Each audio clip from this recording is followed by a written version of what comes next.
اهلا بيكم في مطبخ ام رهف.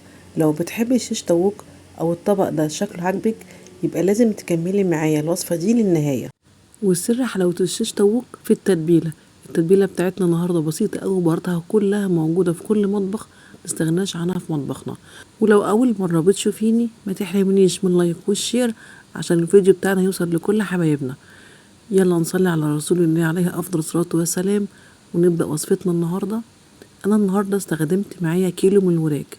جبت وراك واخدتها كويس جدا ونقعتها في محلول النقع لمده ساعه، وده شكلها بعد ما طلعتها من محلول النقع. شطفتها كويس وسبتها لما نشفت بالطريقه دي، وهبدا اقطعها بالشكل ده. طبعا كنا بنستخدم، معظم الناس طبعا مش الكل بيستخدم في الشيش طاووق صدور الفراخ او البانيه، بس انا بصراحه بفضلها بالوراك، بتكون دسمه كده وجوسي من جوه، بيكون طعمها حلو جدا بجد، وكمان بتستحمل الشويه ومتنشفش منك في الفرن. وطبعا اختيار ليكي انتي. وجبت البولة بتاعتي وحطيت فيها كوباية من الزبادي، وهنزل عليها بمعلقتين من الصلصة، ولو مش متاح عندك صلصة ممكن تستخدمي كاتشب هيديكي نفس النتيجة. وهنزل عليها بمعلقتين من الزيت. والبهارات بتاعتنا معايا نص معلقة صغيرة من البابريكا المدخنة والكاري والكركم والثوم البودر والبصل البودر وبهارات الفراخ والسبع بهارات، وطبعا نص معلقة من الزنجبيل، ولو عندك فريش يكون افضل خدي منه بشرتين كده، وعليهم معلقة من الملح ومعلقة من الفلفل الاسود. وعايزه اقولك يا بنات، لو انت ما عندكيش اي حاجه من البهارات دي او مش موجوده عندك، تقدري تستخدمي كيس منتجات ويلز للشيش طاووق، حلو جدا في التتبيله الشيش طاووق. بتفضي الكيس ده في نص كوبايه من الميه وتقلبيهم مع بعض وتحطيهم على الفراخ بتاعتك، بجد طعمها حلو وما تحطيش اي حاجه تانية، هي فيها كل. بس لو الحاجه متاحه عندك كلها في البيت البهارات استخدميها زي ما انا عملتها كده. وبعد ما عملت كل الخلطه بتاعتنا هنزل بالفراخ بتاعتي قلب التتبيله واقلبهم كويس جدا مع بعض، واسيبها في التلاجة لمدة 5 ساعات. كل ما تقعد في التلاجة اكتر كل ما تكون احسن.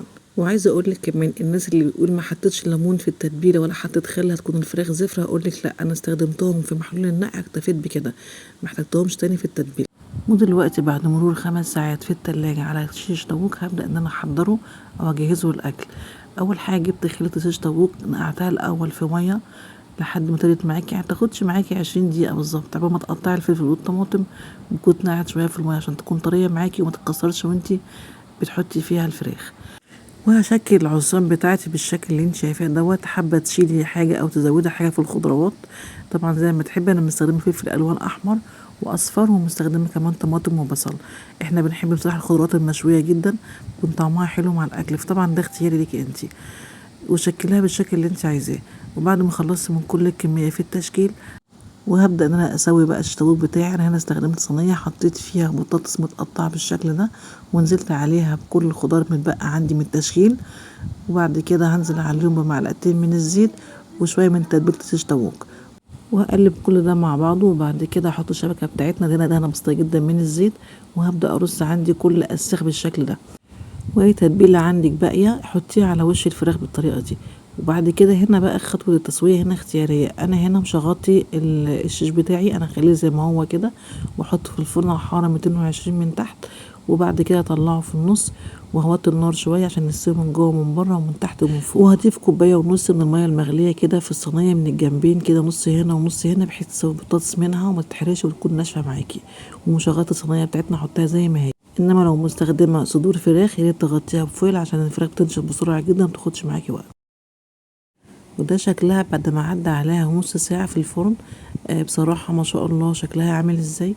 انا طبعا مش مغطياها، انا سايباها كده على الشبكه من النص، استوت كلها من جوه ومن بره ونفس اللون ده من تحت ومن فوق. البطاطس من جوه مستويه جدا ما شاء الله، ريحتها تحفه ما شاء الله، التتبيله نفسها تحفه جدا، ريحتها حلوه جدا وانتي بتعمليها. وعايزه اقولك ان خطوه البطاطس دي خطوه اختياريه، ممكن تستغنى عنها خالص لو انتي مش حباها وتحطيها على الشبكه عادي او تسويها على الجريل. وقدمت مع الشيش بتاعنا رز بسمتي ومعاه كمان صوص الدقوس احنا متعودين عليه. طبعا تقدمها بالطريقه اللي انتي تحبيها. وعايزه اقولك بجد حلقتنا النهارده مميزه جدا، لازم تجربيها. ولو في حاجه مش واضحه معاكي ابعتيلي في الكومنتات وهرد عليكي، واتمنى تكون الوصفه النهارده خفيفه وتعجبكم.